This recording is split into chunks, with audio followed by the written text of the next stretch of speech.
that included 7 other candidates. This is a huge field. That's right. I bet these guys are glad that Carly Fiorina did not appear in the 9 p.m. hour because, boy, she unleashed a can, if you know what I'm saying, earlier. Well, you know, that's the exciting thing because, you know, there's been a lot of question, should it be divided, should it not be divided? And yes, there were 2 tiers. There were the 7 lowest in the polls. Now we have the top 10 in the polls. But, you know, it's a fluid process. And it was certainly true 4 years ago. Some that were in the lower tier are going to jump up. And perhaps some that are here tonight are going to slip down a little bit. But there's a long time between now and the snowy caucuses in February in Iowa. Right. We should point out our next debate is right before the Iowa caucuses, and it's going to be quite something. This is, I think, going to be very meaningful. It would have been tough to have 17 candidates up here, as great as it would have been to try to find a way to do it, but it would have been like herding cats. Photogs, I think that's it. All right, guys. All right.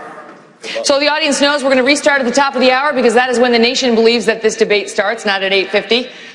So we'll get it going at 9 o'clock, and we'll have a clean start to the show, and we'll take it from there. This audience has been great. We're going to talk about, you know, the excitement and how we're going to make this all come together.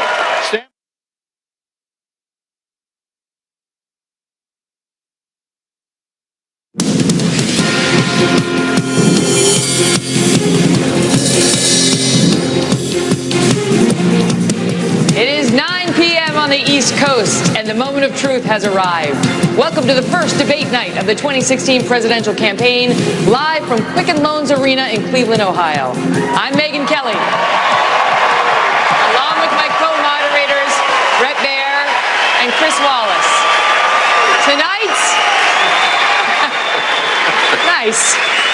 Tonight, thousands of people here in the queue, along with millions of voters at home, will get their very first chance to see the candidates face off in a debate, answering the questions you want answered. Less than a year from now, in this very arena, one of these 10 candidates, or one of the 7 on the previous debate tonight, will accept the Republican Party's nomination. Tonight's candidates were selected based on an average of 5 national polls. Just a few hours ago, you heard from the candidates ranked 11 through 17, and now the primetime event, the top 10.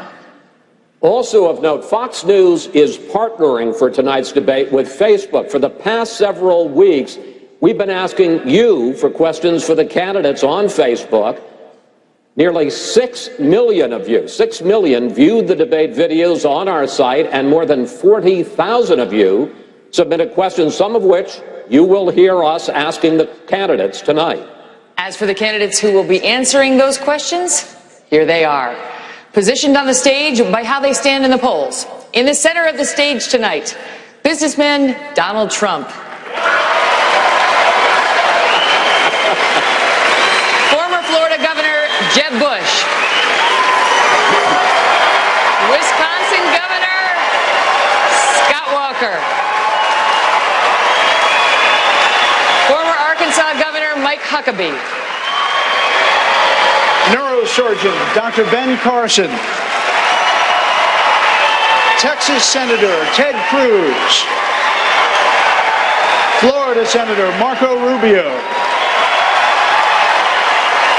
Kentucky Senator Rand Paul.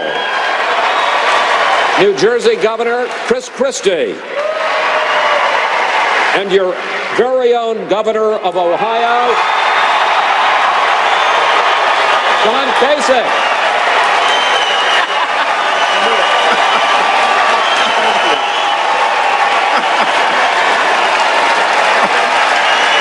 Brett.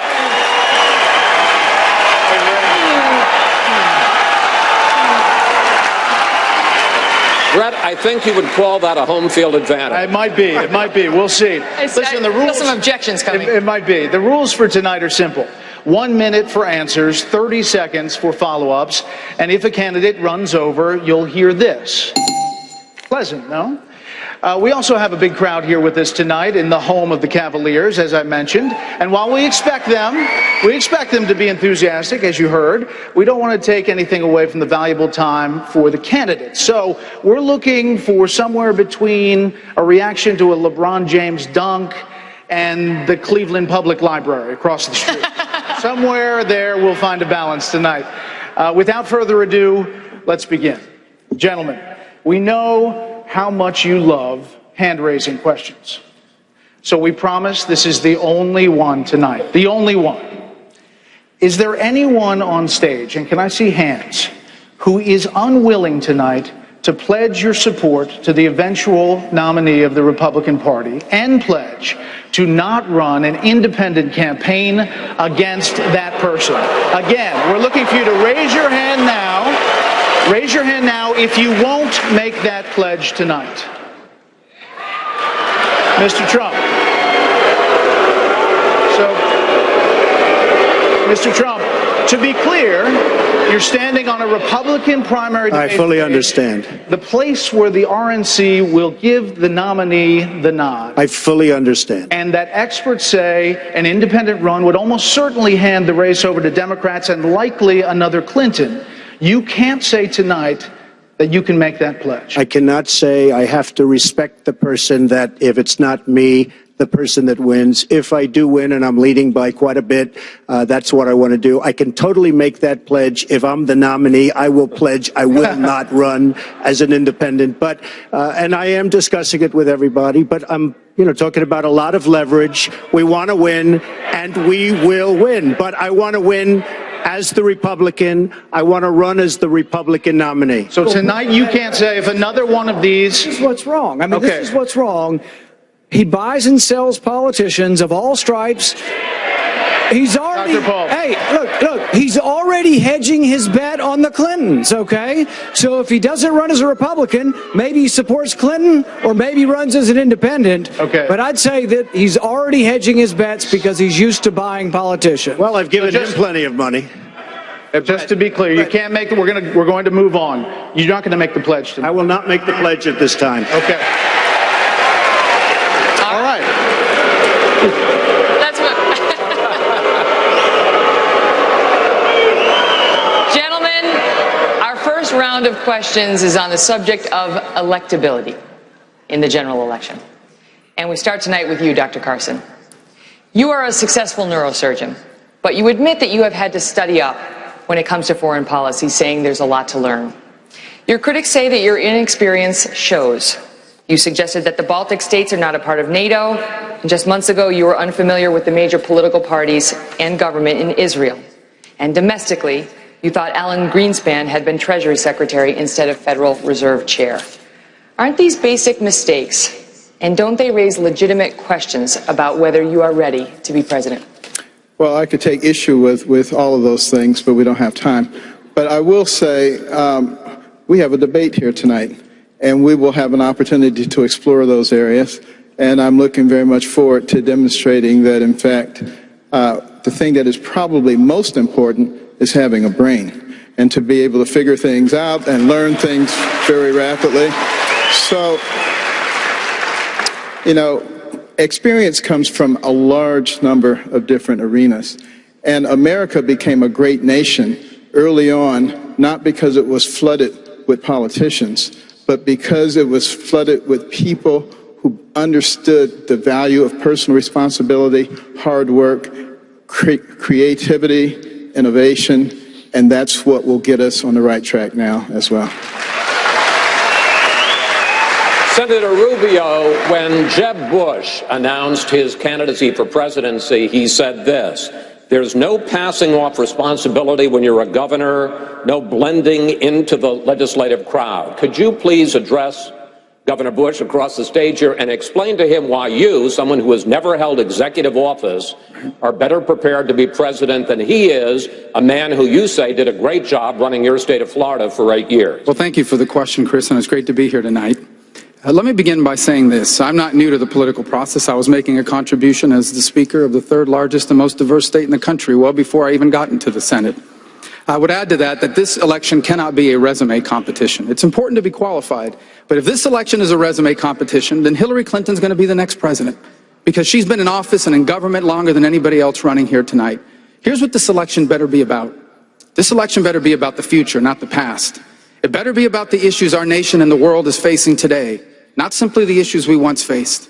This country is facing an economy that has been radically transformed. You know, the largest retailer in the country, in the world today, Amazon, doesn't even own a single store. And these changes have been disruptive. They have changed people's lives. The jobs that once sustained our middle class, they either don't pay enough or they are gone. And we need someone that understands that as our nominee. If I'm our nominee, how is Hillary Clinton going to lecture me about living paycheck to paycheck? I was raised paycheck to paycheck. How is she going to lecture me? How is she going to lecture me about student loans? I owed over $100,000 just 4 years ago. If I'm our nominee, we will be the party of the future. Governor Bush, you have insisted that you're your own man. You say you have a life experience uniquely your own, not your father's, not your brother's. But there are several opponents on this stage who get big applause lines in early voting states with this line. Quote, the last thing the country needs is another Bush in the Oval Office. So do you understand the real concern in this country about dynastic politics? Absolutely, I do. And I'm going to run hard, run with heart, and run to win.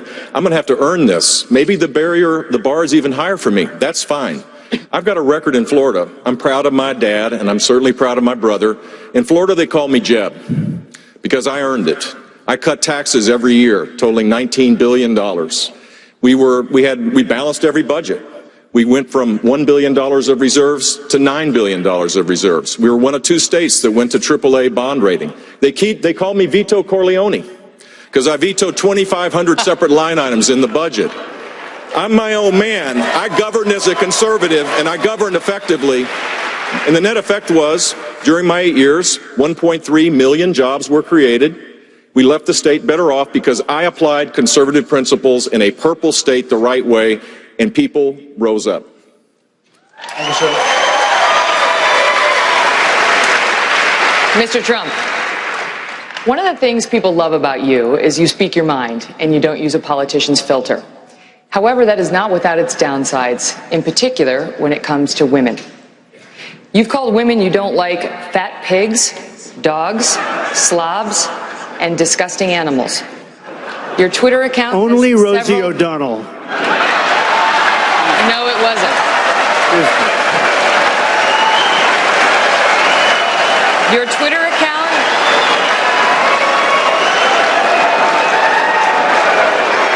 Thank you. For the record, it was well beyond Rosie O'Donnell. Yes, I'm sure it was. Your Twitter account has several disparaging comments about women's looks. You once told a contestant on Celebrity Apprentice it would be a pretty picture to see her on her knees. Does that sound to you like the temperament of a man we should elect as president?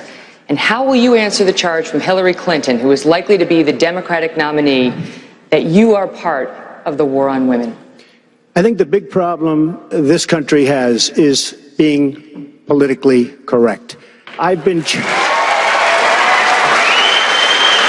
challenged by so many people, and I don't frankly have time for total political correctness. And to be honest with you, this country doesn't have time either. This country is in big trouble. We don't win anymore. We lose to China. We lose to Mexico, both in trade and at the border. We lose to everybody. And frankly, what I say, and oftentimes it's fun, it's kidding, we have a good time. What I say is what I say. And honestly, Megan, if you don't like it, I'm sorry. I've been very nice to you, although I could probably maybe not be based on the way you have treated me, but I wouldn't do that. But you know what? We need strength, we need energy, we need quickness, and we need brain in this country to turn it around. That I can tell you right now.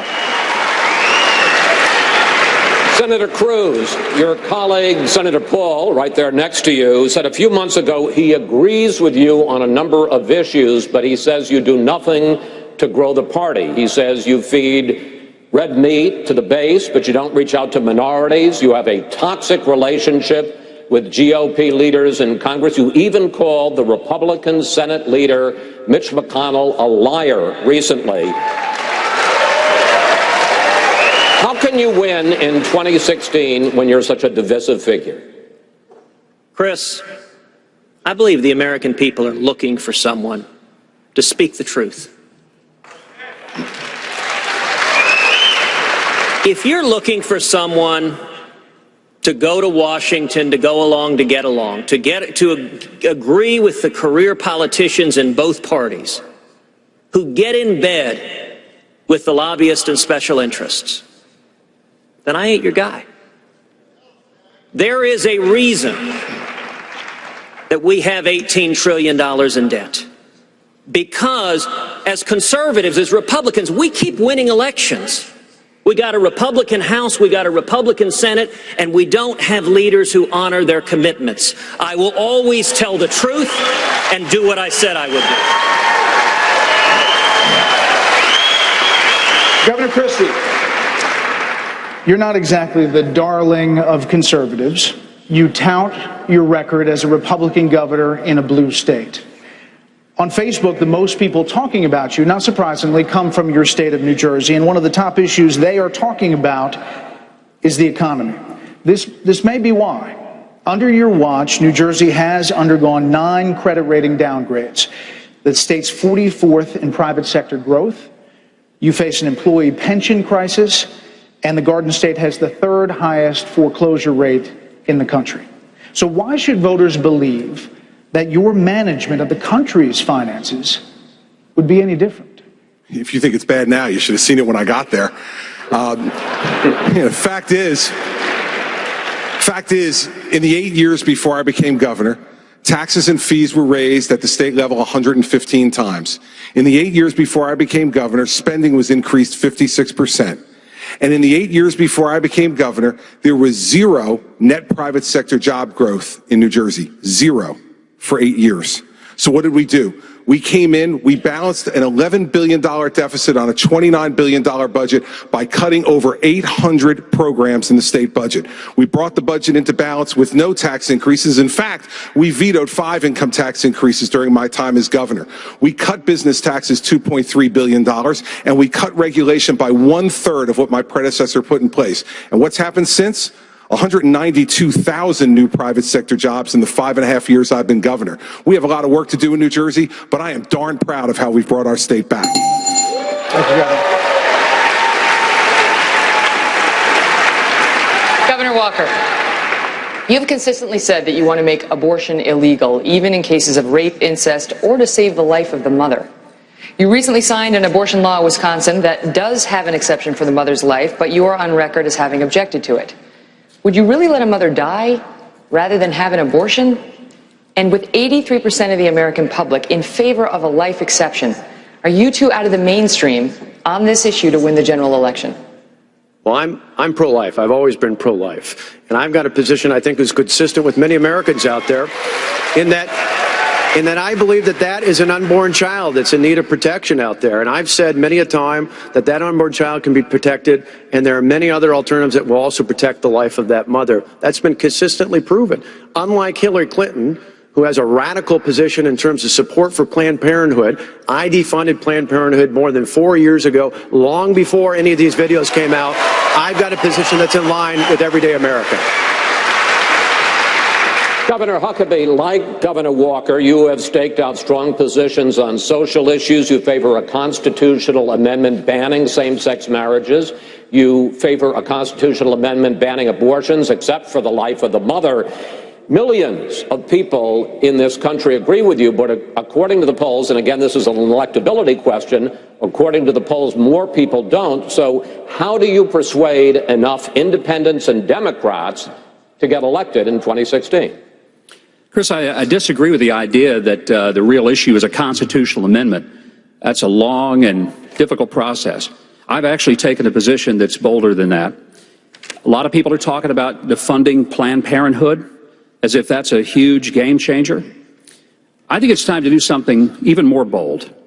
I think the next president ought to invoke the 5th and 14th Amendments to the Constitution, now that we clearly know that baby inside the mother's womb is a person at the moment of conception. The reason we know that it is because of the DNA schedule that we now have clear scientific evidence on. And this notion that we just continue to ignore the personhood of the individual is a violation of that unborn child's Fifth and 14th Amendment rights for due process and equal protection under the law. It's time that we recognize the Supreme Court is not the supreme being, and we change the policy to be pro-life and protect children instead of rip up their body parts and sell them like they're parts to a Buick. Senator Paul, you recently blamed the rise of ISIS on Republican hawks. Now, you later said that statement, you could have said it better. But the statement went on, and you said, quote, everything they've talked about in foreign policy, they've been wrong for the last 20 years. Why are you so quick to blame your own party? First of all, only ISIS is responsible for the terrorism. Only ISIS is responsible for the depravity. But we do have to examine, how are we going to defeat ISIS? I've got a proposal. I'm the leading voice in America for not arming the allies of ISIS. I've been fighting amidst a lot of opposition from both Hillary Clinton as well as some Republicans who wanted to send arms to the allies of ISIS. ISIS rides around in $1 billion worth of U.S. Humvees. It's a disgrace. We ought to stop it. We shouldn't fund our enemies, for goodness sakes. So we didn't create ISIS. ISIS created themselves, but we will stop them. And one of the ways we stop them is by not funding them and by not arming them. Governor Kasich, you chose to expand Medicaid in your state, unlike several other governors on this stage tonight, and it is already over budget by some estimates, costing taxpayers an additional $1.4 billion in just the first 18 months. You've defended your Medicaid expansion by invoking God, saying to skeptics that when they arrive in heaven, St. Peter isn't going to ask them how small they've kept government, but what they have done for the poor. Why should Republican voters, who generally want to shrink government, believe that you won't use your St. Peter rationale to expand every government program? Well, first of all, Megan, you should know that President Reagan expanded Medicaid 3 or 4 times. Secondly, I had an opportunity to bring resources back to Ohio to do what? To treat the mentally ill. 10,000 of them sit in our prisons. It costs $22,500 a year to keep them in prison. I'd rather get them their medication so they could lead a decent life. Secondly, we are rehabbing the drug addicted. 80% of the people in our prisons have addiction problems. We now treat them in the prisons, release them in the community, and the recidivism rate is 10%, and everybody across this country knows that the tsunami of drugs is threatening their very families. So we're treating them and getting them on their feet. And finally, the working poor, instead of them having come into the emergency rooms where it costs more, where they're sicker, and we end up paying, we brought a program in here to make sure that people could get on their feet. And you know what? Everybody has a right to their God-given purpose. And finally, our Medicaid is growing at one of the lowest rates in the country. And finally, we went from $8 billion in the hole to $2 billion in the black. We've cut $5 billion in taxes, and we've grown 350,000 jobs.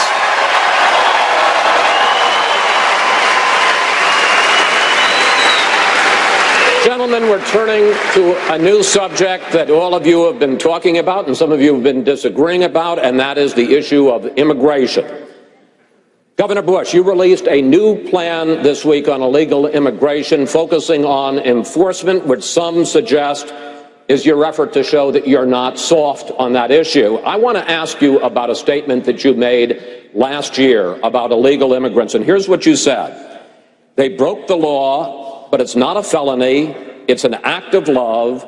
It's an act of commitment to your family. Do you stand by that statement, and do you stand by your support for earned legal status? I do. I believe that the great majority of people coming here illegally have no other option. They want to provide for their family. But we need to control our border. It's our responsibility to pick and choose who comes in. So I've written a book about this, and yes, this week I did come up with a comprehensive strategy that really mirrored what we said in the book, which is that we need to deal with E-Verify, we need to deal with people that come with a legal visa and overstay, we need to be much more strategic on how we deal with border enforcement, border security, we need to eliminate the sanctuary cities in this country. It is ridiculous and tragic that people are dying because of the fact that local governments are not following the federal law. There's much to do. And I think rather than talking about this as a wedge issue, which Barack Obama's done now for 6 long years, the next president, and I hope to be that president, will fix this once and for all so that we can turn this into a driver for high sustained economic growth. And there should be a path to earn legal status for those that are here. Not amnesty, earn legal status, which means you pay a fine and do many things over an extended period of time. Thank you, sir.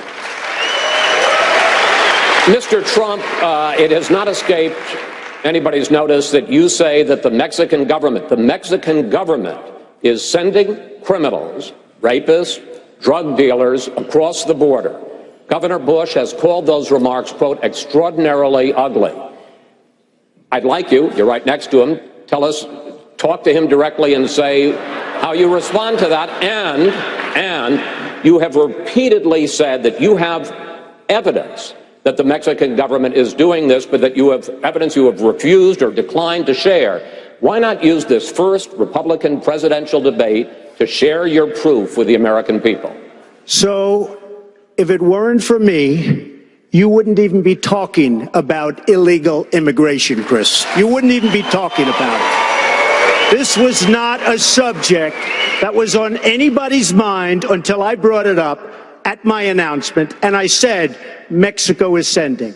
Except the reporters, because they're a very dishonest lot, generally speaking, in the world of politics, they didn't cover my statement the way I said it. The fact is, since then, many killings, murders, crime, drugs pouring across the border, our money going out and the drugs coming in. And I said, we need to build a wall, and it has to be built quickly. And I don't mind having a big, beautiful door in that wall so that people can come into this country legally. But we need, Jeb, to build a wall. We need to keep illegals out. Mr. Trump, I'll give you 30 seconds. I'll give you 30 seconds to answer my question, which was, what evidence do you have, specific evidence, that the Mexican government is sending criminals across the border? 30 seconds. Border Patrol, I was at the border last week. Border Patrol, people that I deal with, that I talk to, they say this is what's happening because our leaders are stupid, our politicians are stupid, and the Mexican government is much smarter, much sharper, much more cunning, and they send the bad ones over because they don't want to pay for them, they don't want to take care of them. Why should they when the stupid leaders of the United States will do it for them? And that's what's happening, whether you like it or not. All right. Obviously, there's a lot more to talk about this. We're going to have more questions for the candidates on illegal immigration, plus other key topics, including your questions on Facebook.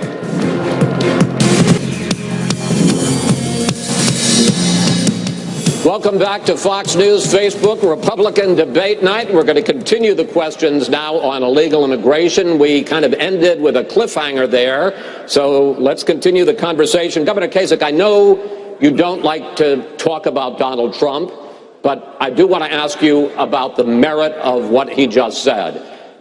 When you say that the American government is stupid, that the Mexican government is sending criminals, that we're being bamboozled, is that an adequate response to the question of illegal immigration? Chris, first of all, I was just saying to Chris Christie, they say we're outspoken. We need to take lessons from Donald Trump if we're really going to learn it. Hey, here's the thing about Donald Trump.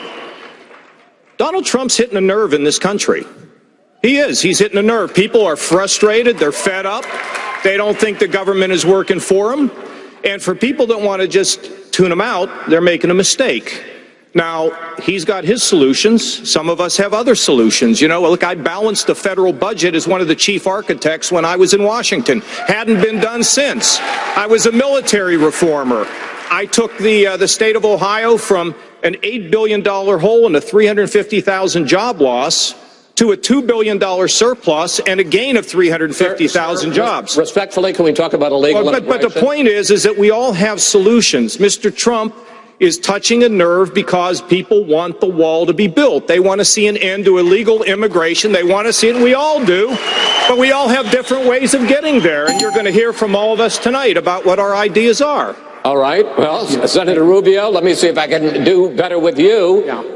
Is it as simple as our leaders are stupid, their leaders are smart, and all of these illegals coming over are criminals? Well, let me set the record straight on a couple of things. The first is the evidence is now clear that the majority of people coming across the border are not from Mexico. They're coming from Guatemala, El Salvador, Honduras.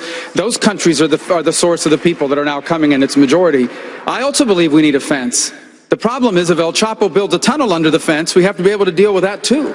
And that's why you need an E-Verify system, and you need an entry-exit tracking system, and all sorts of other things to prevent illegal immigration. But I agree with what Governor Kasich just said. People are frustrated. This is the most generous country in the world when it comes to immigration. There are 1 million people a year who legally immigrate to the United States. And people feel like we're being taken advantage of. We feel like despite our generosity, we are being taken advantage of. And let me tell you who never gets talked about in these debates. The people that call my office, who have been waiting for 15 years to come to the United States. And they paid their fees, and they hired a lawyer, and they can't get in. And they're wondering, maybe they should come illegally.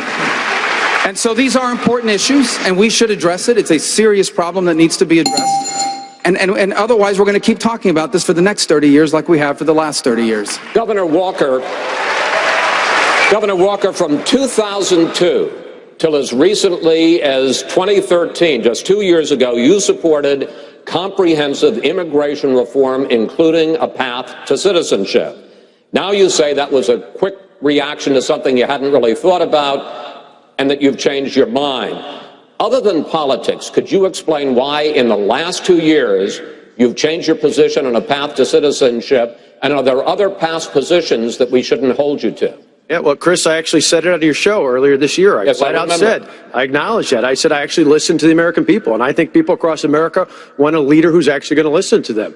I talked to border state governors and other elected officials. I looked at how this president, particularly through last November, messed up the immigration system in this country. Most importantly, I listened to the people of America. I believe we need to secure the border. I've been to the border with Governor Abbott in Texas and others, seeing the problems that they have there. There's international criminal organizations penetrating our southern-based borders, and we need to do something about it. Secure the border, enforce the law, no amnesty, and go forward with a legal immigration system that gives priority to American working families and wages.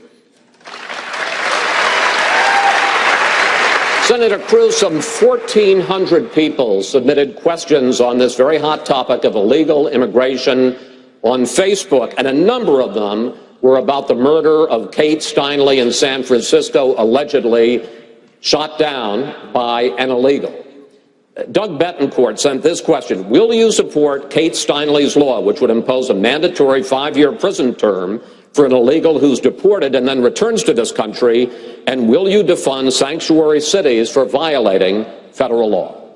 Chris, absolutely yes. And not only will I support it, I have authored Kate's law in the United States Senate and filed that legislation.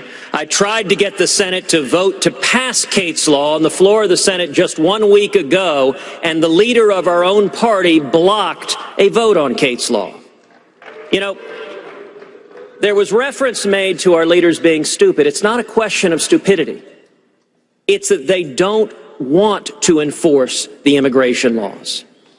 That there are far too many in the Washington cartel that support amnesty. President Obama has talked about fundamentally transforming this country. There's 7 billion people across the face of the globe, many of whom want to come to this country. If they come legally, great, but if they come illegally and they get amnesty, that is how we fundamentally change this country, and it really is striking. A majority of the candidates on this stage have supported amnesty. I have never supported amnesty, and I led the fight against Chuck Schumer's Gang of 8 amnesty legislation in the Senate. All right, gentlemen, we're going to switch topics now and talk a bit about terror and national security. Governor Christie, you've said that Senator Paul's opposition to the NSA's collection of phone records has made the United States weaker and more vulnerable, even going so far as to say that he should be called before Congress to answer for it if we should be hit by another terrorist attack. Do you really believe you can assign blame to Senator Paul just for opposing the bulk collection of people's phone records in the event of a terrorist attack? Yes, I do. And I'll tell you why. Because I'm the only person on this stage who's actually filed applications under the Patriot Act, who have gone before the federal, the Foreign Intelligence Service Court, who has prosecuted and investigated and jailed terrorists in this country after September 11th. I was appointed U.S. Attorney by President Bush on September 10th, 2001, and the world changed enormously the next day. And it happened in my state. This is not theoretical to me. I went to the funerals. We lost friends of ours in the Trade Center that day. My own wife was 2 blocks from the Trade Center that day at her office, having gone through it that morning. When you actually have to be responsible for doing this, you can do it, and we did it for 7 years in my office, respecting civil liberties and protecting the homeland. And I will make no apologies ever for protecting the lives and the safety of the American people. We have to give more tools to our folks to be able to do that, not fewer, and then trust those people and oversee them to do it the right way. As president, that is exactly what I'll do. Megan, may I respond? May I respond? Go ahead, sir.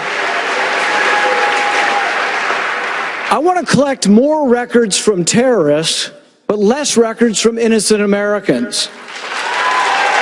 The Fourth Amendment was what we fought the revolution over. John Adams said it was the spark that led to our war for independence. And I'm proud of standing for the Bill of Rights, and I will continue to stand for the Bill of Rights. And Megan, that's a completely ridiculous answer. I want to collect more records from terrorists, but less records from other people. How are you supposed to know, Megan? Use the Fourth What are you supposed Amendment. to? How are you supposed Use to? the Fourth No, I'll Amendment. tell you how you Get a warrant. Let me tell you something. Get You go a judge to sign when a warrant. Senator. Go ahead, wait, Governor Christie, make your point. Listen, Senator, when you're sitting in a subcommittee just blowing hot air about this, you can say things like that. When you're responsible for protecting the lives of the American people, then what you need to do is to make sure that you use the system the way it's supposed to work. Here's the problem, Governor. You fundamentally misunderstand the Bill of Rights. Every time you did a case, you got a warrant from a judge. I'm talking about searches without warrants, indiscriminately of all Americans' records, and that's what I fought to end. I don't trust President Obama with our records. I know you gave him a big hug, and if you want to give him a big hug again, go right ahead. Go ahead, Governor.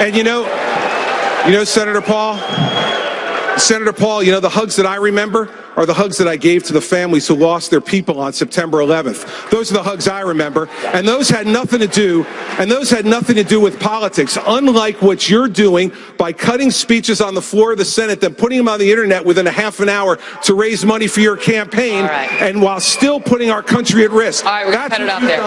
We have plenty more we want to get to. That was an interesting exchange. Thank you for that. But I want to move on because I have, we're going to get to you, Governor, but I really want to get to a Facebook questioner. His name is Alex Shalgren, and he has the following question.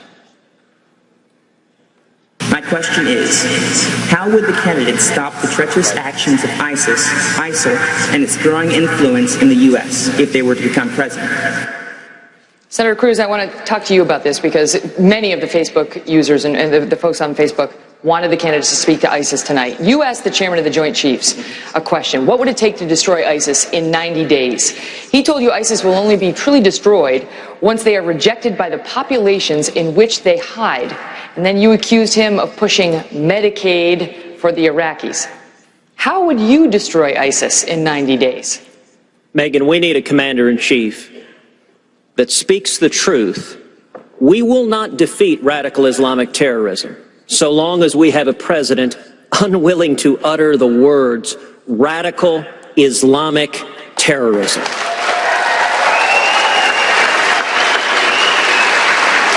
When I asked General Dempsey, the chairman of the Joint Chiefs, what would be required militarily to destroy ISIS, he said there is no military solution. We need to change the conditions on the ground so that young men are not in poverty and susceptible to radicalization. That, with all due respect, is nonsense. It's the same answer the State Department gave, that we need to give them jobs. What we need is a commander-in-chief who makes clear, if you join ISIS, if you wage jihad on America, then you are signing your death warrant. You don't see it as an ideological problem? An ideological problem in addition to a military one. Megan, of course it's an ideological problem. That's one of the reasons why I introduced the Expatriate Terrorist Act in the Senate that said if any American travels to the Middle East and joins ISIS, that he or she forfeits their citizenship so they don't use a passport to come back and wage jihad on Americans. Yes, it is ideological, and let me contrast President Obama, who at the prayer breakfast essentially acted as an apologist. He said, well, gosh, the Crusades, the Inquisitions. We need a president that shows the courage that Egypt's President al-Sisi did, a Muslim, when he called out the radical Islamic terrorists who are threatening the world. Governor Bush.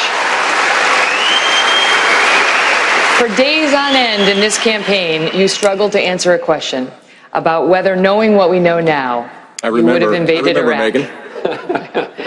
I remember it too. And ISIS, of course, is now thriving there.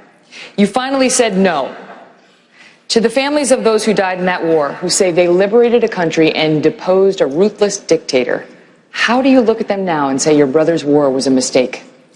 Knowing what we know now, with faulty intelligence and not having security be the first priority when we invaded, it was a mistake. I wouldn't have gone in. However, for the people that did lose their lives and the families that suffered because of it, I know this full well, because as governor of the state of Florida, I called every one of them that I could find, to tell them that I was praying for them, that I cared about them, and it was really hard to do. And every one of them said that their child did not die in vain, or their wife or husband did not die in vain. And so why it was difficult for me to do it was based on that. Here's the lesson that we should take from this, which relates to this whole subject. Barack Obama became president, and he abandoned Iraq. He left, and when he left, Al-Qaeda was done for. ISIS was created because of the void that we left. And that void now exists as a caliphate the size of Indiana. To honor the people that died, we need to stop the Iran agreement for sure, because the Iranian mullahs have their blood on their hands, and we need to take out ISIS with every tool at our disposal. Governor Walker, in February you said that we needed to gain partners in the Arab world. Which Arab country not already in the U.S.-led coalition has the potential to be our greatest partner? What about additional ones? We need to focus on the ones we have. You look at Egypt, probably the best relationship we've had in Israel, at least in my lifetime, incredibly important. You look at the Saudis. In fact, earlier this year, I met with Saudi leaders and leaders from the United Arab Emirates, and I asked them, what's the greatest challenge in the world today? Set aside the Iran deal. They said it's the disengagement of America. We are leading from behind under the Obama-Clinton doctrine. America's a great country. We need to stand up and start leading again. And we'd have allies not just in Israel, but throughout the Persian Gulf. Dr. Carson, in one of his first acts as Commander-in-Chief, President Obama signed an executive order banning enhanced interrogation techniques in fighting terror. As president, would you bring back waterboarding? Well, thank you, Megan. I wasn't sure I was going to get to talk again. We have a lot for you. Don't worry. Fear not. You may rue that request. All right. You know, what we do in order to get the information that we need is our business. And I wouldn't necessarily be broadcasting to everybody what we're going to do. You know, we've gotten into this mindset of fighting politically correct wars. There is no such thing as a politically correct war. And the left, of course, will say Carson doesn't believe in the Geneva Convention. Carson doesn't believe in fighting stupid wars. And what we have to remember is we want to utilize the tremendous intellect that we have in the military to win wars. And I've talked to a lot of the generals, a lot of our advanced people, and believe me, if we gave them the mission, which is what the Commander-in-Chief does, they would be able to carry it out. And if we don't tie their hands behind their back, they will do it extremely effectively. Gentlemen, the next series of questions deals with Obamacare and the role of the federal government. Mr. Trump, Obamacare is one of the things you call a disaster. Complete disaster, yes. Saying it needs to be repealed and replaced. Correct. Now, 15 years ago, you called yourself a liberal on health care. You were for a single-payer system, a Canadian-style system. Why were you for that then, and why aren't you for it now?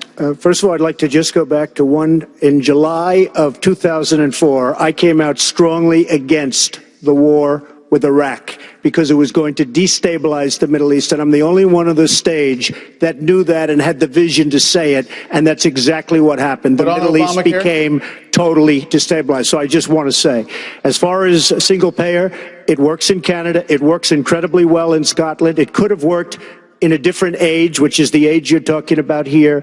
What I'd like to see is a private system without the artificial lines around every state. I have a big company with thousands and thousands of employees, and if I'm negotiating in New York or in New Jersey or in California, I have like one bidder. Nobody can bid. You know why? Because the insurance companies are making a fortune because they have control of the politicians, of course, with the exception of the politicians on the stage. But they have total control of the politicians. They're making a fortune. Get rid of the artificial lines and you will have yourself great plans. And then we have to take care of the people that can't take care of themselves, and I will do that through a different system. Hey, Mr. Trump, hold on one second. I got a newsflash. I know, hold on, Senator Paul. Newsflash, the Republican Party's been fighting against a single-payer system for a decade. So I think you're on the wrong side of this if you're still arguing for a single-payer system. I don't think you heard me. You're having a hard time tonight. All right, Mr. Trump, it's not just your past support for single-payer health care. You've also supported a host of other liberal policies. You've also donated to several Democratic candidates, Hillary Clinton included, Nancy Pelosi. You explained away those donations, saying you did that to get business-related favors. And you said recently, quote, "When you give, they do whatever the hell you want them to do." You better believe it. So what specifically did they do? If I ask them, if I need them, you know, most of the people on this stage I've given to, just so you understand. A lot of money. Not me. Not me. But you're welcome to give me a check, Donald, if you'd like. Many of them. Actually, to be clear, That's he right. supported Charlie Crist. Not much. Charlie, but I have. Donald, if you end your campaign, I hope you will give to me. Good. Okay. Sounds good. Sounds good to me, Governor. I will tell you that our system is broken.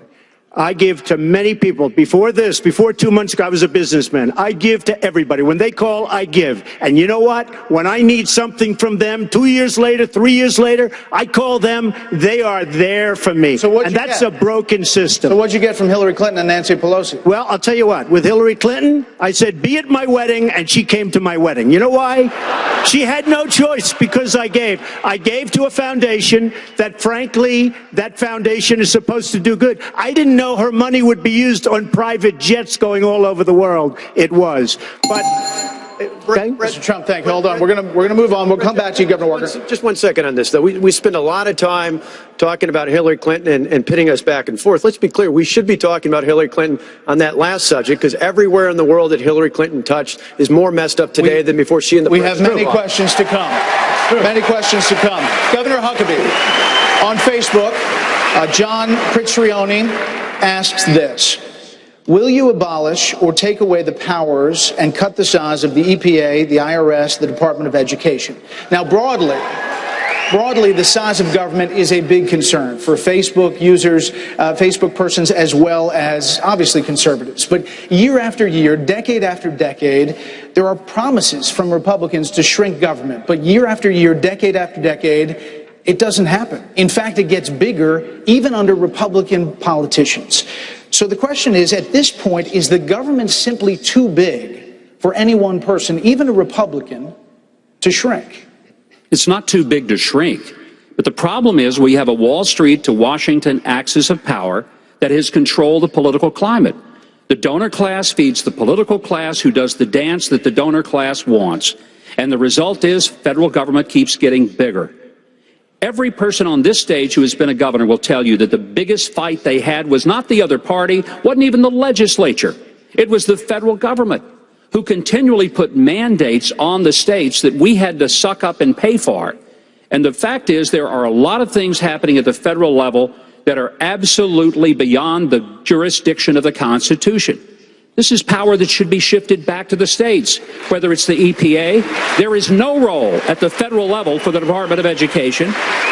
And I'm still one who says that we can get rid of the Internal Revenue Service if we would pass the fair tax, which is a tax on consumption, rather than a tax on people's income, and move power back where the founders believed it should have been all along. Dr. Carson, Dr. Carson, do you agree with that? What I agree with is that we need a significantly changed taxation system. And the one that I've advocated is based on tithing, because I think God's a pretty fair guy. And he said, you know, if you give me a tithe, it doesn't matter how much you made. If you had a bumper crop, you don't owe me triple tithes, and you had no crops at all, you don't owe me no tithes. So there must be something inherently fair about that, and that's why I've advocated a proportional tax system. You make $10 billion, you pay $1 billion. You make $10, you pay $1, and everybody gets treated the same way. And you get rid of the deductions, you get rid of all the loopholes. And Governor Bush. And I have a lot more to say about it. We're going to come back to you, Dr. Carson. Governor Bush, you are one of the few people on this stage who advocates for Common Core education standards, reading and math. A lot of people on this stage vigorously oppose federal involvement in education. They say it should all be handled locally. President Obama's Secretary of Education, Arne Duncan, has said that most of the criticism of Common Core is due to a, quote, fringe group of critics. Do you think that's accurate? No, I don't, and I don't believe the federal government should be involved in the creation of standards directly or indirectly, the creation of curriculum or content. That is clearly a state responsibility. I'm for higher standards, measured in an intellectually honest way, with abundant school choice, ending social promotion. And I know how to do this because as governor of the state of Florida, I created the first statewide voucher program in the country, the second statewide voucher program in the country, and the third statewide voucher program in the country. And we had rising student achievement across the board because high standards, robust accountability, ending social promotion in third grade, real school choice across the board, challenging the teachers union and beating them is the way to go. And Florida's low-income kids had the greatest gains inside the country. Our graduation rate improved by 50%. That's what I'm for. Senator Rubio, why is Governor Bush wrong on Common Core? Well, first of I, too, believe in curriculum reform. It's critically important in the 21st century. We do need curriculum reform, and it should happen at the state and local level. That is where educational policy belongs, because if a parent is unhappy with what their child is being taught in school, they can go to that local school board or their state legislature or their governor and get it changed. Here's the problem with Common Core. The Department of Education, like every federal agency, will never be satisfied. They will not stop with it being a suggestion. They will turn it into a mandate. In fact, what they will begin to say to local communities is, you will not get federal money unless you do things the way we want you to do it. And they will use Common Core or any other requirements that exist nationally to force it down the throats of our people in our states. And you agree with your old friend?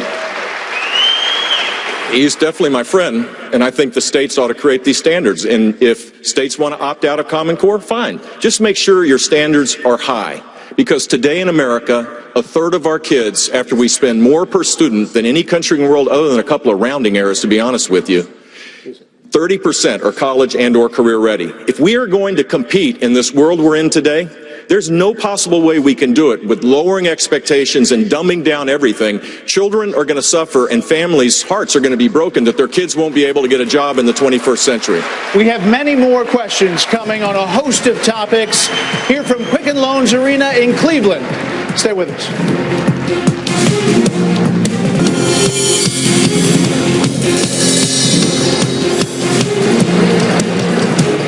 It's just before 10 p.m. on the East Coast. Welcome back to Quicken Loans Arena in Cleveland, Ohio, and the very first Republican primary debate of the 2016 presidential campaign. 10 candidates on the stage, selected based on their standing in 5 national polls. And tonight they are facing off, answering the questions you want asked, we hope. Gentlemen, we're obviously digging into some subjects in depth, but we're also going to change it up every once in a while throughout the next hour and have mini rounds where we ask, you're not going to like it, only a couple of candidates' questions on those subjects. This is the first of the mini rounds, and it's about somebody whose name probably hasn't been mentioned enough so far tonight. Governor Kasich, let me start with you. Whoever the Republican nominee is, it looks, at least for now, like whoever that nominee is, he or she will be facing off against Hillary Clinton. You know how she will come after whoever the Republican nominee is. She will say that you, whoever it is, support the rich while she supports the middle class, that you want to suppress the rights of women and minorities. She wants to move the country forward while you, the Republicans, want to take the country back to the past. How will you, if you're the nominee, how will you answer that and take Hillary Clinton on? Well, let's start off with my father being a mailman, so I understand the concerns of all the folks across this country, some of whom have trouble, making ends meet. But I think she will come in a narrow way. The nominee of this party, if they're going to win, has got to come at it in a big way, which is pro-growth, which is balancing budgets. You know, we were talking about it. People were saying, could we do it? I was the chairman of the budget committee and the lead architect the last time it happened in Washington. And when we did it, we had great economic growth, we cut taxes, and we had a big surplus. Economic growth is the key. Economic growth is the key to everything. But once you have economic growth, it is important that we reach out to people who live in the shadows, the people who don't seem to ever think they get a fair deal. And that includes people in our minority community. That includes people who feel as though they don't have a chance to move up. You know, America is a miracle country.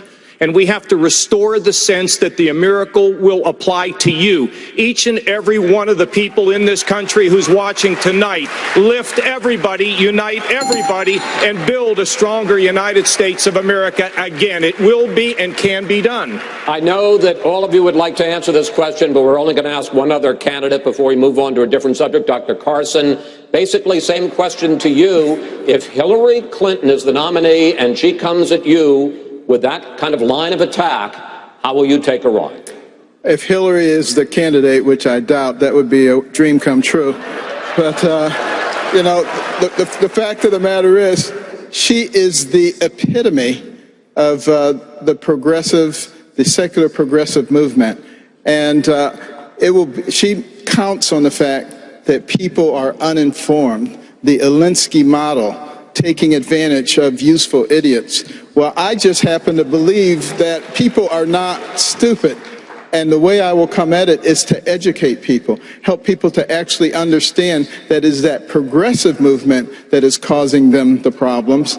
You know, you look at the national debt and how it's being driven up. If I was trying to destroy this country, what I would do is find a way to drive wedges between all the people, drive the debt to an unsustainable level, and then step off the stage as a world leader and let our enemies increase while we decreased our capacity as a military person, and that's what she's doing.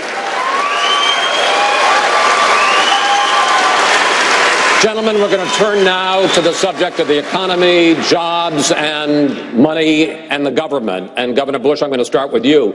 You have made a bold promise in your announcement. You have promised 4% economic growth and 19 million new jobs if you were fortunate enough to serve 2 terms as president.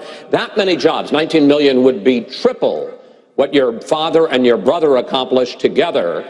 And 4% growth, the last president to average that was Lyndon Johnson during the height of the Vietnam War. So, question, how on earth, specifically, would you pull that off? We've done it 27 times since World War II. I think we need to lift our spirits and have high, lofty expectations for this great country of ours. The new normal of 2% that the left is saying you can't do anything about is so dangerous for our country. There's 6 million people living in poverty today, more than when Barack Obama got elected. 6.5 million people are working part-time, most of whom want to work full-time. We've created rules and taxes on top of every aspiration of people, and the net result is we're not growing fast, income's not growing. A 4% growth strategy means you fix a convoluted tax code. You get in and you change every aspect of regulations that are job killers. You get rid of Obamacare and replace it with something that doesn't suppress wages and kill jobs. You embrace the energy revolution in our country. This president and Hillary Clinton, who can't even say she's for the XL pipeline even after she's left, give me a break. Of course we're for it. We should be for these things to create high sustained economic growth. And frankly, fixing our immigration system and turning it into an economic driver is part of this as well. We can do this. Governor Walker, when you ran for governor of Wisconsin back in 2010, you promised that you would create 250,000 jobs in your first term, first 4 years. In fact, Wisconsin added barely half that and ranked 35th in the country in job growth. Now you're running for president and you're promising an economic plan in which everyone will earn a piece of the American dream. Given your record in Wisconsin, why should voters believe you? Well, the voters in Wisconsin elected me last year for the third time because they wanted someone who aimed high, not aimed low. Before I came in, the unemployment rate was over 8%. It's now down to 4.6%. We've more than made up for the jobs that were lost during the recession. And the rate in which people are working is almost 5 points higher than it is nationally. You know, people like Hillary Clinton think you grow the economy by growing Washington.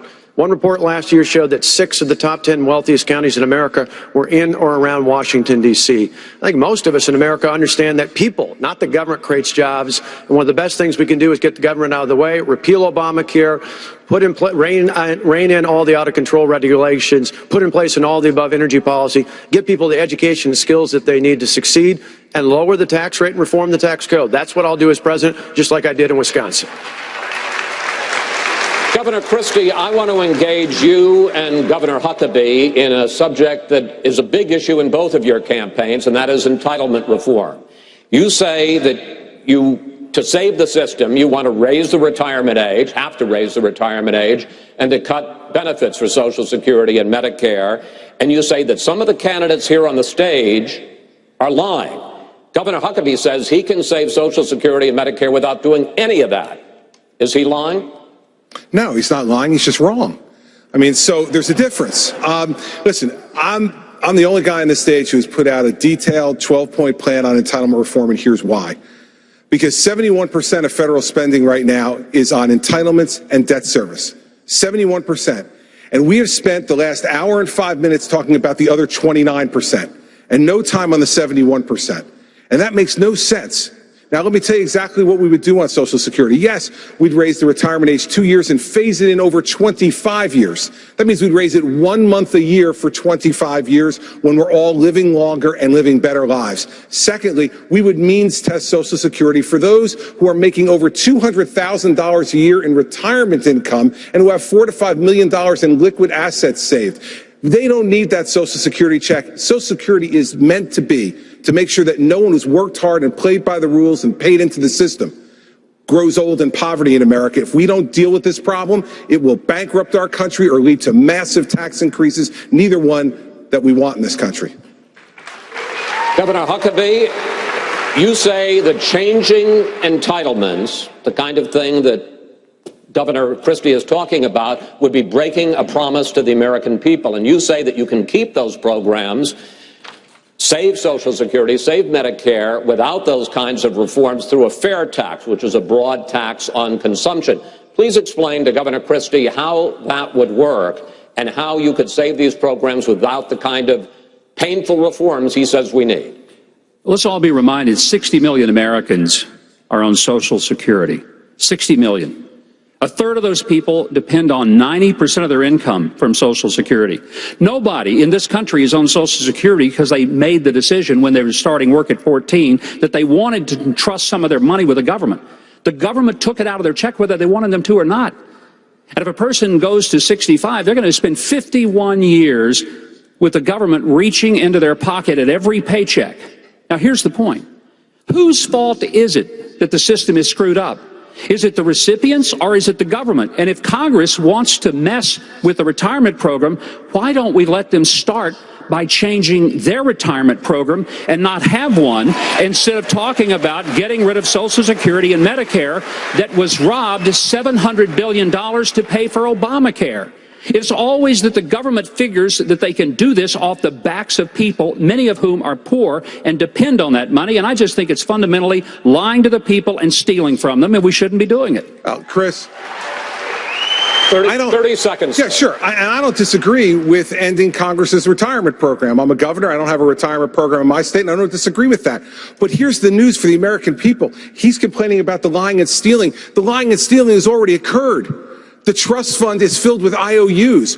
We can't fix the problem just by entering Congress's retirement. That's worth about this much. We need to go at the fundamental problem. And the fundamental problem is that this system is broken. It has been stolen from. We have been lied to. We need a strong leader to tell the truth and fix it. All right, this is it. 30 seconds finally. Well, you ask about how we fund it. One of the reasons that Social Security is in so much trouble is the only funding stream comes from people who get a wage. The people who get wages is declining dramatically. Most of the income in this country is made by people at the top who get dividends and capital gains. The fair tax transforms the process by which we fund Social Security and Medicare because the money paid at consumption is paid by everybody, including illegals, prostitutes, pimps, drug dealers, all the people that are freeloading off the system now. That's why it ought to be a transformed system. All right, enough. Mr. Trump. It's getting a little R-rated. Mr. Trump, you talk a lot about how you are the person on this stage to grow the economy. I want to ask you about your business record. Trump corporations, casinos and hotels have declared bankruptcy 4 times over the last quarter century. In 2011, you told Forbes magazine this: "I've used the laws of the country to my advantage." But at the same time, financial experts involved in those bankruptcies say that lenders to your companies lost billions of dollars. Question, sir, with that record, why should we trust you to run the nation's business? Because I have used the laws of this country, just like the greatest people that you read about every day in business have used the laws of this country, the chapter laws, to do a great job for my company, for myself, for my employees, for my family, etc. I have never gone bankrupt, by the way. I have never. But out of hundreds of deals, but sir, excuse me, that's your line, but your companies have gone bankrupt. Out of what am I saying? Out of hundreds of deals that I've done, hundreds, on 4 occasions, I've taken advantage of the laws of this country, like other people. I'm not going to name their names because I'm not going to embarrass, but virtually every person that you read about on the front page of the business sections, they've used the law. The difference is when somebody else uses those laws, nobody writes about it. When I use it, they say, oh, Trump, Trump, Trump. The fact is, I built a net worth of more than $10 billion.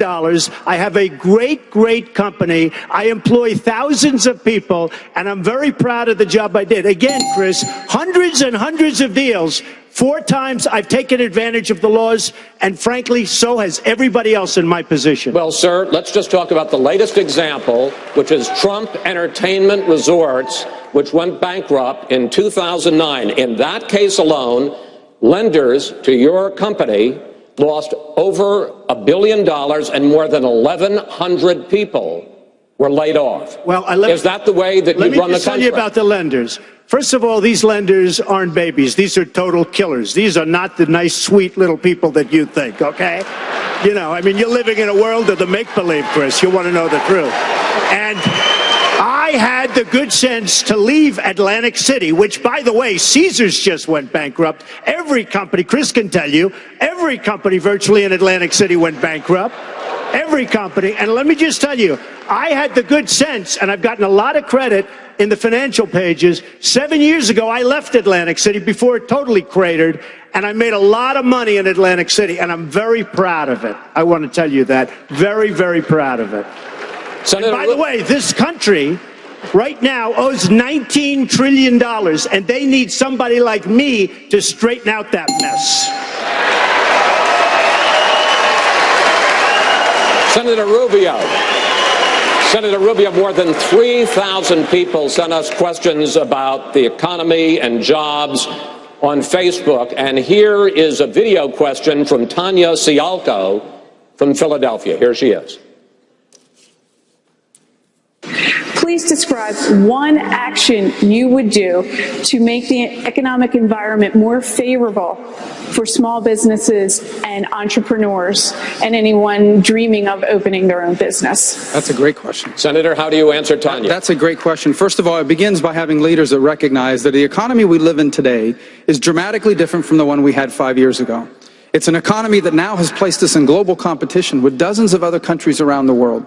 Now, the big companies that have connections with Washington, they can affect policies to help them. But the small companies like the one Tanya's talking about, they're the ones that are struggling. The first thing we need to do is we need to even out the tax code for small businesses so that we lower their tax rate to 25%, just as we need to lower it for all businesses.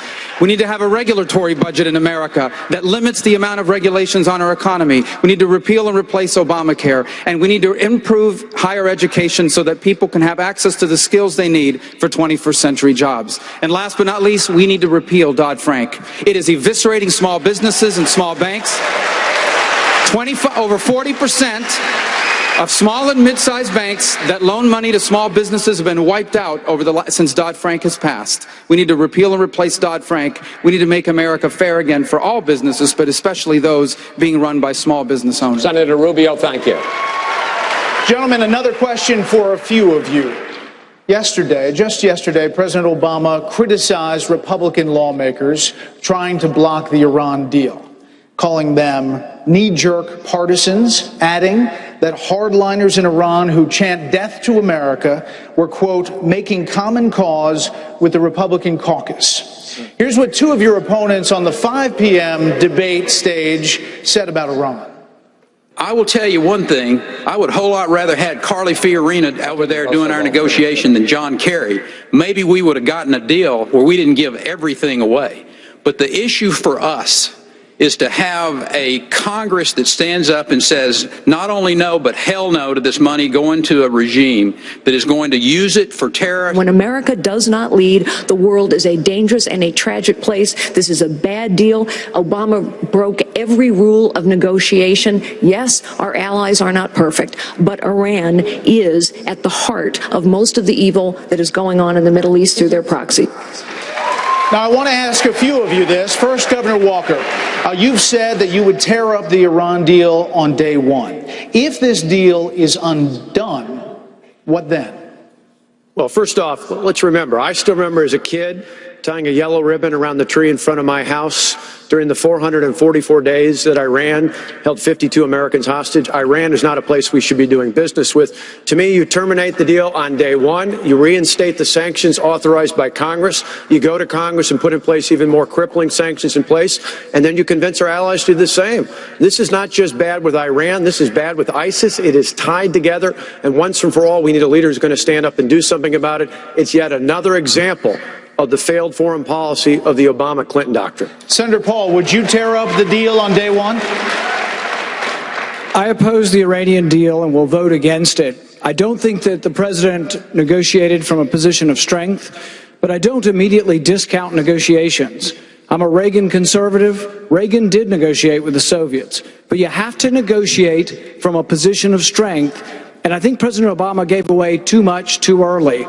If there's going to be a negotiation, you're going to have to believe somehow that the Iranians are going to comply. And I asked this question to John Kerry. I said, do you believe they're trustworthy? And he said, no. And I said, well, how are we going to get them to comply? I would have never released the sanctions before there was consistent evidence of compliance. Governor Huckabee, what do you think about what Senator Paul just said? Ronald Reagan said trust but verify. President Obama is trust but vilify. He trusts our enemies and vilifies everyone who disagrees with him. And the reason we disagree with him has nothing to do with party. It has to do with the incredibly dangerous place that this world is going to be as a result of a deal in which we got nothing. We didn't even get 4 hostages out. We got nothing.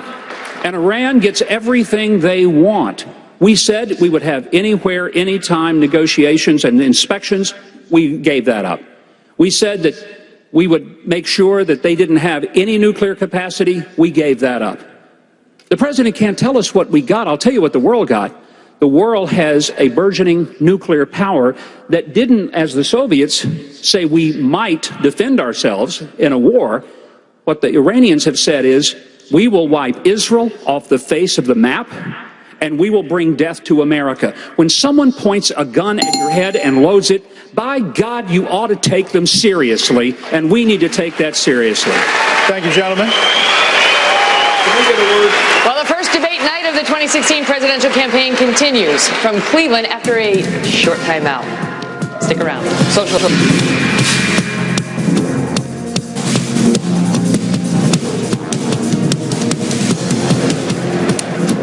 Welcome back, gentlemen. We're going to move on now to discuss some social issues across the board. Governor Bush, I'll start with you. Many Republicans have been outraged recently by a series of videos on Planned Parenthood. You now say that you support ending federal funding for this organization. However, until late 2014, right before you started your campaign, you sat on the board of a Bloomberg charity that quite publicly gave tens of millions of dollars to Planned Parenthood while you were a director. How could you not know about these well-publicized donations? And if you did know, how could you help a charity so openly committed to abortion rights? I joined the Bloomberg Foundation because of Mike Bloomberg's shared commitment for meaningful education reform. That's why I was on it. We never had a debate about the budget. It was presented and we approved it, not item by item. Here's my record. As governor of the state of Florida, I defunded Planned Parenthood. I created a culture of life in our state. We were the only state to appropriate money for crisis pregnancy centers. We expanded dramatically the number of adoptions out of our foster care system. We did parental notification laws. We ended partial birth abortion. We did all of this, and we were the first state to do a Choose Life license plate. Now 29 states have done it, and tens of millions of dollars have gone to create a culture where more babies are adopted. But did you know? No, I didn't know, but it doesn't matter. I was working on this board because of the education. My record is clear. My record as a pro-life governor is not in dispute. I am completely pro-life, and I believe that we should have a culture of life. It's informed by my faith from beginning to end. And I did this not just as it related to unborn babies. I did it at the end-of-life issues as well. This is something that goes way beyond politics. And I hope one day that we get to the point where we respect life in its fullest form across the board. Senator Rubio, you favor a rape and incest exception to abortion bans. Cardinal Timothy Dolan of New York just said yesterday those exceptions are preposterous. He said they discriminate against an entire class of human beings.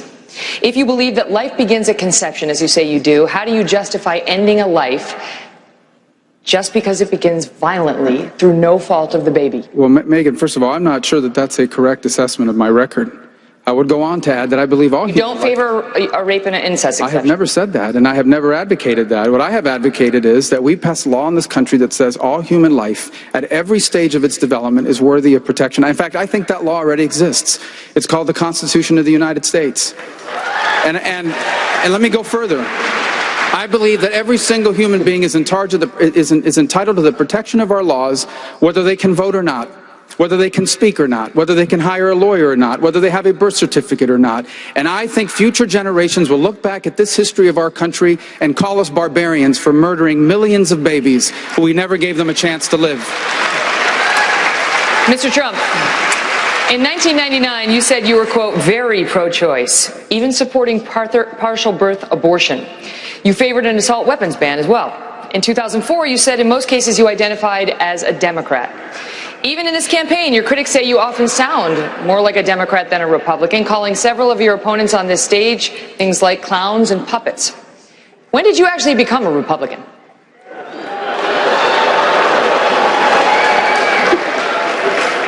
I don't think they like me very much. I'll tell you what, I've evolved on many issues over the years, and you know who else has is Ronald Reagan evolved on many issues. And I am pro-life, and if you look at the question, I was in business, they asked me a question as to pro-life or choice, and I said, if you let it run, that I hate the concept of abortion. I hate the concept of abortion. And then since then, I've very much evolved. And what happened is friends of mine years ago were going to have a child, and it was going to be aborted, and it wasn't aborted, and that child today is a total superstar, a great, great child. And I saw that, and I saw other instances, and I am very, very proud to say that I am pro-life. As far as being a Republican is concerned, I come from a place, New York City, which is virtually, I mean, it's almost exclusively Democrat.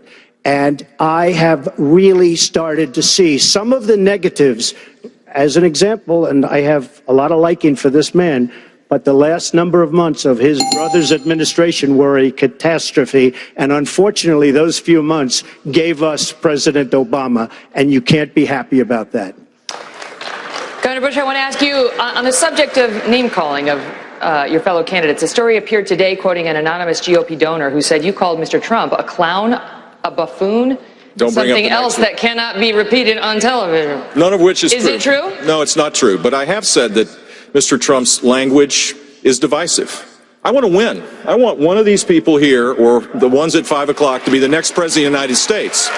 We're not going to win by doing what Barack Obama and Hillary Clinton do each and every day, dividing the country, creating a grievance kind of environment. We're going to win when we unite people with a hopeful, optimistic message.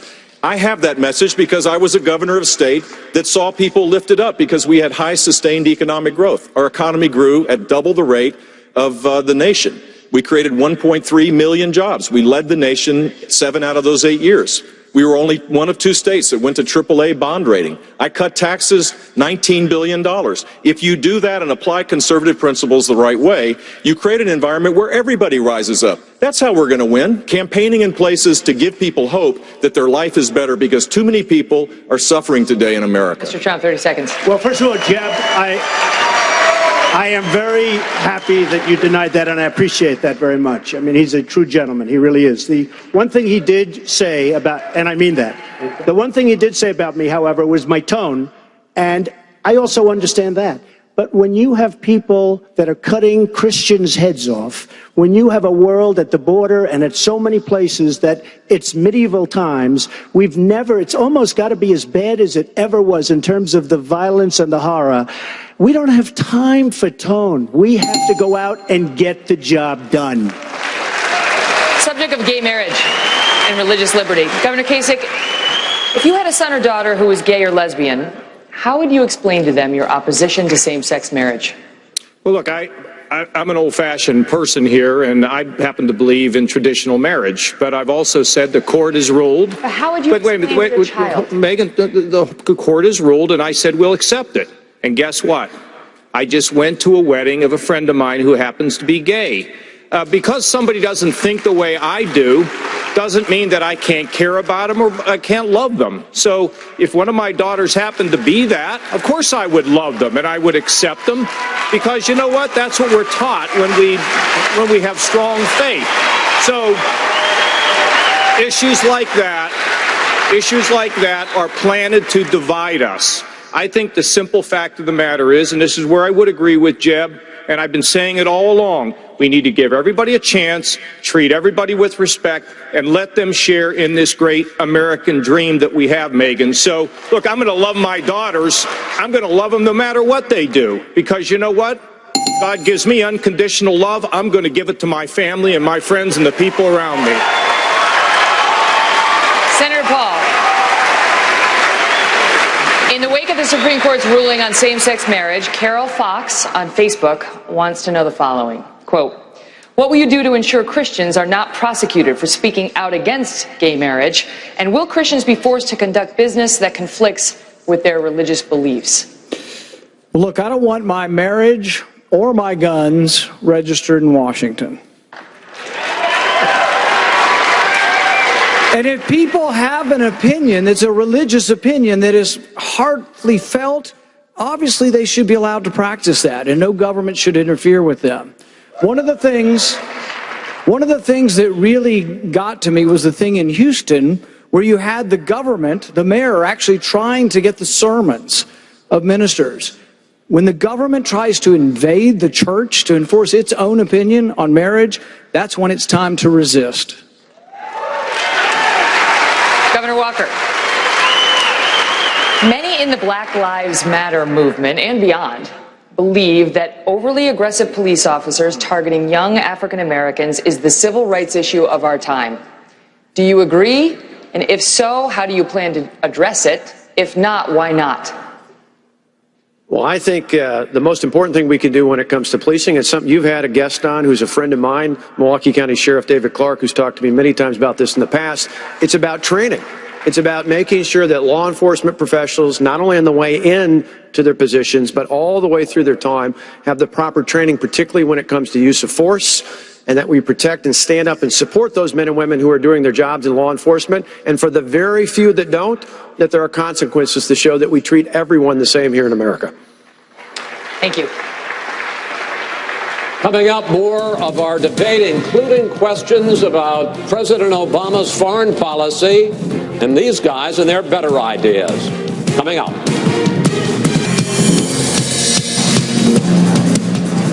Welcome back to Cleveland. Our next topic is foreign policy. Candidates, you may not have seen the late developing news today. Our Fox Pentagon team broke earlier this evening about a top Iranian general traveling to Moscow to meet with Russian President Vladimir Putin. His name is General Qasem Soleimani. He's blamed for hundreds of U.S. troop deaths in Iraq and Afghanistan. His trip to Russia appears to directly violate UN Security Council resolutions to confine him to Iran. So, Mr. Trump, if you were president, how would you respond to this? I would be so different from what you have right now, like the polar opposite. We have a president who doesn't have a clue. I would say he's incompetent, but I don't want to do that because that's not nice.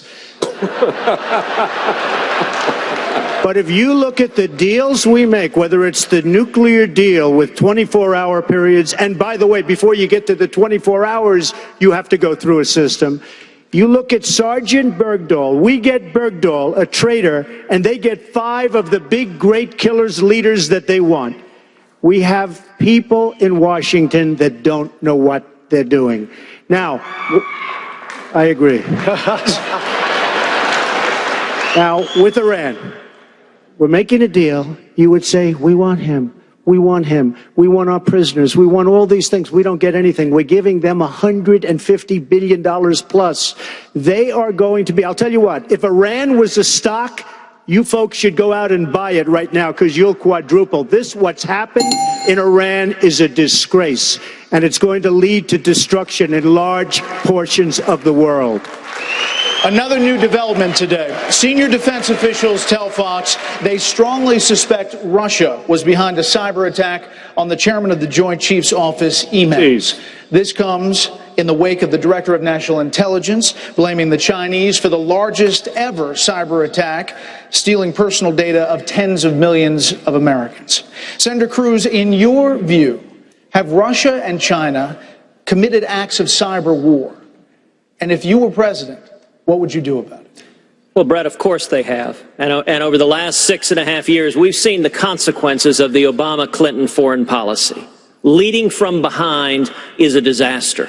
We have abandoned and alienated our friends and allies, and our enemies are stronger. Radical Islam is on the rise. Iran's on the verge of acquiring a nuclear weapon.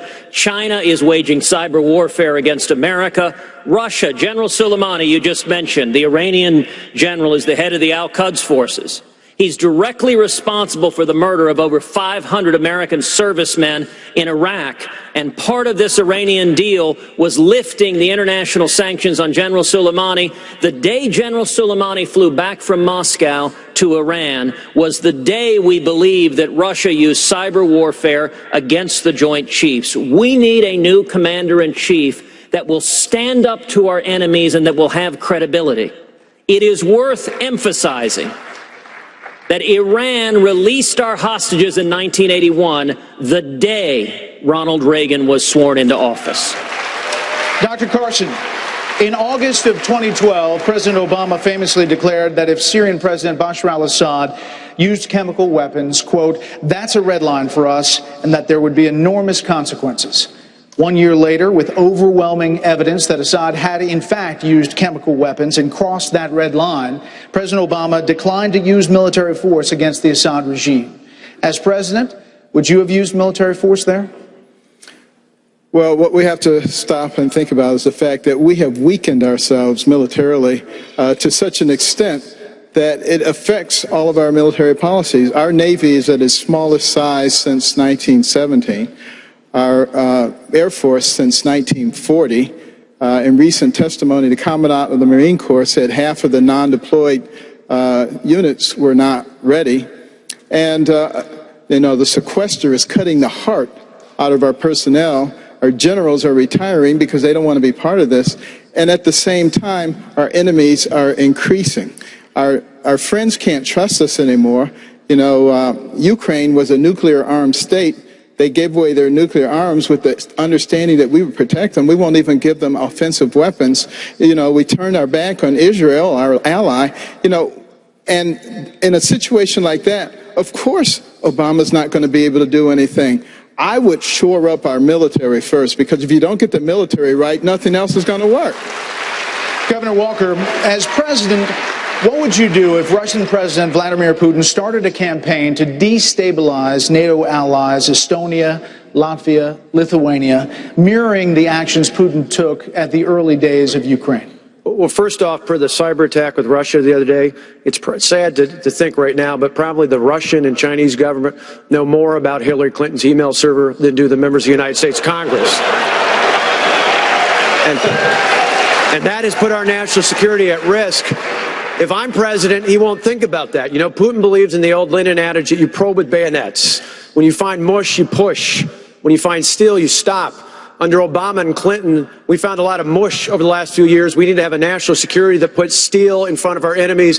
I would send weapons to Ukraine. I would work with NATO to put forces on the eastern border of Poland and the Baltic nations. And I would reinstate and put in place back in the missile defense system that we had in Poland and in the Czech Republic. Governor, we would find steel. Governor Huckabee, the culture of the American military is definitely changing. Women are moving into combat roles. Don't ask, don't tell has obviously been dropped. And now Defense Secretary Ashton Carter recently directed the military to prepare for a moment when it is welcoming transgender persons to serve openly.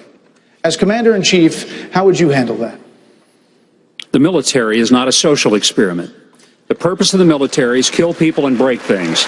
It's not to transform the culture by trying out some ideas that some people think would make us a different country and more diverse. The purpose is to protect America. I'm not sure how paying for transgender surgery for soldiers, sailors, airmen, Marines makes our country safer. We've reduced the military by 25% under President Obama. The disaster is that we've forgotten why we have a military. The purpose of it is to make sure that we protect every American wherever that American is. And if an American is calling out for help, whether it's in Benghazi or at the border, then we ought to be able to answer it. We've not done that because we've decimated our military. We're flying B-52s. The most recent one that was put in service was November of 1962. A lot of the B-52s we're flying, we've only got 44 that are in service, combat ready. And the fact is, most of them are older than me. And that's pretty scary. Senator Paul, the first budget you proposed as senator cut all financial aid to Israel. You have since changed your view on that issue. What made you change your mind? Well, let's be clear. I'm the only one on the stage who actually has a 5-year budget that balances. I've put pencil to paper, and I've said I would cut spending, and I've said exactly where. Each one of my budgets has taken a meat axe to foreign aid because I think we ought to quit sending it to countries that hate us. I think we ought to quit sending it to countries that burn our flag. Israel's not one of those, but even Benjamin Netanyahu said that ultimately they will be stronger when they're independent. My position is exactly the same. We shouldn't borrow money from China to send it anywhere, but why don't we start with eliminating aid to our enemies? Okay, but you still say that Israel could be one of the countries that is cut from financial aid. I still say exactly what my original opinion is. Do you borrow money from China to send it to anyone? Out of your surplus, you can help your allies, and Israel is a great ally, and this is no particular animus of Israel. But what I will say, and I will say over and over again, we cannot give away money we don't have. We do not project power from bankruptcy court. We're borrowing $1 million a minute. It's got to stop somewhere. Governor Christie, what do you think of that answer? Well, listen, you know, if we want to deal with these issues, we have to deal with them in a way that makes sense. I agree with what Dr. Carson said earlier. The first thing we need to do to make America stronger is to strengthen our military. And I put out a really specific plan. No less than 500,000 active duty soldiers in the Army. No less than 185,000 active duty Marines in the Marine Corps. Bring us to a 350-ship Navy again and modernize the Ohio-class of submarines and bring our Air Force back to 2,600 aircraft that are ready to go. Those are the kind of things that are going to send a clear message around the world. Those are the things that we need to start working on immediately to make our country stronger and make it better. Those are the things that we need to be able to be doing. And as we move towards dealing with foreign aid, I don't disagree with Senator Paul's position that we shouldn't be funding our enemies, but I absolutely believe that Israel is a priority to be able to fund and keep them strong and safe after 8 years of this administration. Governor, thank you. Brett, can I jump in on this one? Senator, we're going to finish up with some more questions. Thank you. We have to stand you by because after the break, we're going to let the candidates make their closing statements, their final thoughts, and God. Stay tuned for that.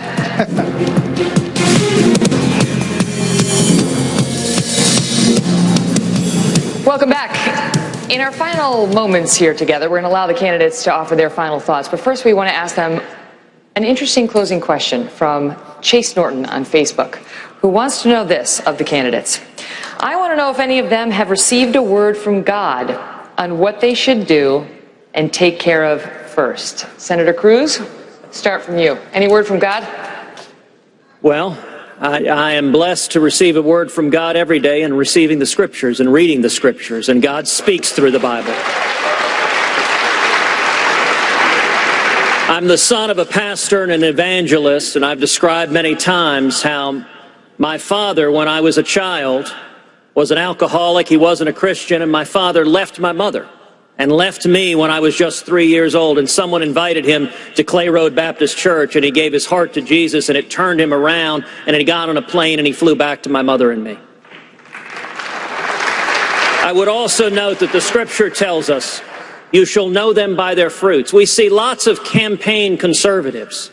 But if we're going to win in 2016, we need a consistent conservative, someone who's been a fiscal conservative, a social conservative, a national security conservative. There are real differences among the candidates on issues like amnesty, like Obamacare, like religious liberty, like life and marriage. And I have been proud to fight and stand for religious liberty, to stand against Planned Parenthood, to defend life for my entire career, and I will be proud to continue to do so as President of the United States. Governor Kasich, same question. Well, Megan, my father was a mailman. His father was a coal miner. My mother's mother could barely speak English, and their son today stands on this podium in the great state of Ohio, not only as the governor, but a candidate for President of the United States. I do believe in miracles. You know, I've had a lot of elections, but my elections are really not about campaigns. I tell my people that these are about a movement. And a movement to do what? To restore common sense, a movement to do things like provide economic growth, and a movement not to let anybody be behind. You know, today the country's divided. You asked a question about the police and the difficulty in communities. We've got to unite our country again, because we're stronger when we are united and we are weaker when we are divided. And we've got to listen to other people's voices, respect them, but keep in mind, and I believe in terms of the things that I've read in my lifetime, the Lord's not picking us, but because of how we respect human rights, because that we are a good force in the world, He wants America to be strong, He wants America to succeed, and He wants America to lead. And nothing's more important to me than my family, my faith, and my friends. Governor Walker, same question. Well, thanks, Megan. I'm certainly an imperfect man, and it's only by the blood of Jesus Christ that I've been redeemed from my sins. So I know that God doesn't call me to do a specific thing. God hasn't given me a list, the 10 commandments, if you will, of things to act on the first day. What God calls us to do is follow His will. And ultimately, that's what I'm going to try and do. And I hope people have seen in my state, even in the big challenges I took on when I had over 100,000 protesters in and around our Capitol trying to do what I thought was the right thing, it wasn't just how I took on those political battles. It was ultimately how I acted, not responding in kind, not lashing out, but just being decent going forward and living my life in a way that would be a testimony to Him and His faith, and our faith. Senator Rubio, I want to ask you the same question, but I do want to mention a woman just came here to the stage and asked, what about the veterans? I want to hear more about what these candidates are going to do for our nation's veterans. So I put the question to you about God and the veterans, which you may find to be related. Well, first let me say I think God has blessed us. He's blessed the Republican Party with some very good candidates. The Democrats can't even find one.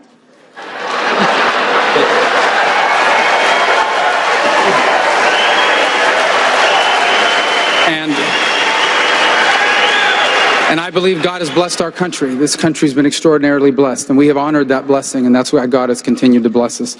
And he's blessed us with young men and women willing to risk their lives and sometimes die in uniform for the safety and security of our people. Unfortunately, today we have a VA that does not do enough for them. I am proud that last year we helped change the law. We changed the law to give the power to the VA secretary, the ability to fire any executive that isn't doing their job. And it is outrageous. They've only fired one person to date. When I'm president of the United States, we're going to have a VA that cares more about our veterans than about the bureaucrats who work at the VA. Dr. Carson, question to you about God and his role, but also one of the issues that the public was very interested in, and we touched on it earlier, is race relations in this country and how divided we seem right now. And what, if anything, you would do as the next president to help heal that divide? Well, I think the bully pulpit is a wonderful place to start healing that divide. You know, we have the purveyors of hatred who take every single incident between people of two races and try to make a race war out of it and drive wedges into people. And this does not need to be done. What we need to think about instead, you know, I was asked by an NPR reporter once, why don't I talk about race that often? I said, it's because I'm a neurosurgeon. And she thought that was a strange response. And I said, you see, when I take someone to the operating room, I'm actually operating on the thing that makes them who they are. The skin doesn't make them who they are. The hair doesn't make them who they are. And it's time for us to move beyond that, because, you know, our strength as a nation comes in our unity. We are the United States of America, not the divided states. And those who want to destroy us are trying to divide us, and we shouldn't let them do it. Thank you. Now, each candidate will make a closing statement. You'll all have 30 seconds to make a closing statement for this debate. We'll start with Ohio Governor John Kasich. You know, tonight we hear about what people want to do. I want to tell you what I've done. I was a member of the Armed Services Committee for 18 years. I spent a big chunk of my life studying national security issues and our role in the world. Number two, I was the chairman of the House Budget Committee and one of the chief architects the last time we balanced the budget, and it was the first time we'd done it since man walked on the moon. We had a $5 trillion surplus and we cut taxes. I spent 10 years in the private sector actually learning how business works, and now I'm the governor of Ohio, and I inherited a state that was on the brink of dying. And we've turned it all around with jobs and balanced budgets and rising credit and tax cuts, and the state is unified and people have hope again in Ohio. Governor Christie. Well, thank you, Megan. Listen, I was born into a middle-class family in New Jersey. My dad came home from serving in the Army after having lost his father, worked in the Breyers ice cream plant in Newark, New Jersey, and was the first person to graduate from college, put himself through college at night. My mom was a secretary. I was appointed United States Attorney on September 10th, 2001, and spent the next 7 years of my career fighting terrorism and putting terrorists in jail. I'm a conservative, pro-life governor in a state where it's really tough to be both. In a state like New Jersey with lots of Democrats, but still we cut taxes, we balanced budgets, we fought the teachers union. This president has had weak leadership, which has led to bad choices. We got to stop worrying about being loved and start worrying about being respected, and that's exactly how I'll lead our country. Senator Paul, closing statement. I'm a different kind of Republican. I've introduced a 5-year balanced budget. I've introduced the largest tax cut in our history. I stood for 10.5 hours on the Senate floor to defend your right to be left alone. But I've also gone to Chicago, I've gone to Detroit, I've been to Ferguson, I've been to Baltimore, because I want our party to be bigger, better, and bolder, and I'm the only one that leads Hillary Clinton in 5 states that were won by President Obama. I'm a different kind of Republican. Senator Marco Rubio. Thank you. You know, both of my parents were born into poor families on the island of Cuba. They came to America because it was the only place where people like them could have a chance. Here in this country, they never made it big, but the very purpose of their life was to give us the chance to do all the things they never could. My father was a bartender, and the journey from the back of that bar to this stage tonight To me, that's the essence of the American dream. It's what makes our nation different. And I'm running for president because I want that to still be possible for the people trying to do that now. I run for president because I believe that we can't just save the American dream, we can expand it to reach more people and change more lives than ever before. And that's why I'm asking for your vote, so we can make America greater than it's ever been and make of this century a new American century. Thank you, Senator. Senator Ted Cruz. If I am elected president, let me tell you about my first day in office. The first thing I intend to do is to rescind every illegal and unconstitutional executive action taken by Barack Obama. The next thing I intend to do is instruct the Department of Justice to open an investigation into these videos and to prosecute Planned Parenthood for any criminal violations. The next thing I intend to do is instruct the Department of Justice and the IRS to start persecuting religious liberty. I then intend to cancel the Iran deal and finally move the U.S. Embassy in Israel to Jerusalem. I will keep my word. My father fled Cuba, and I will fight to defend liberty because my family knows what it's like to lose it. Dr. Carson, closing statement. Well, I haven't said anything about me being the only one to do anything, so let me try that. I'm the only one to separate Siamese twins. The only one to operate on babies while they were still in the mother's womb. The only one to take out half of a brain, although you would think if you go to Washington that someone had beat me to it.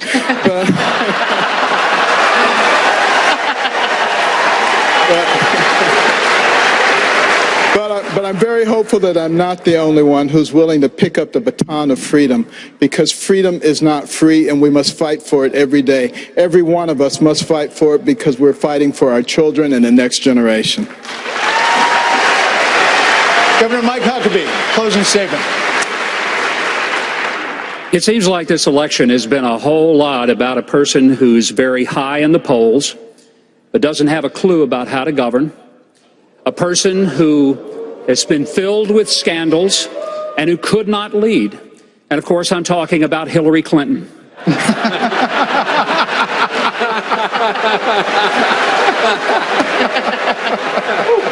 I think America is in trouble, but it's not beyond repair. But it's going to take leadership who sees the greatness of this country and who believes that once again we can be one nation under God. I'll be my best to do that, and thank you for your support.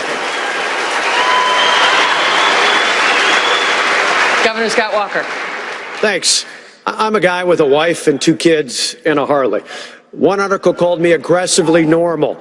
I ran for governor because I was worried about my kids' future.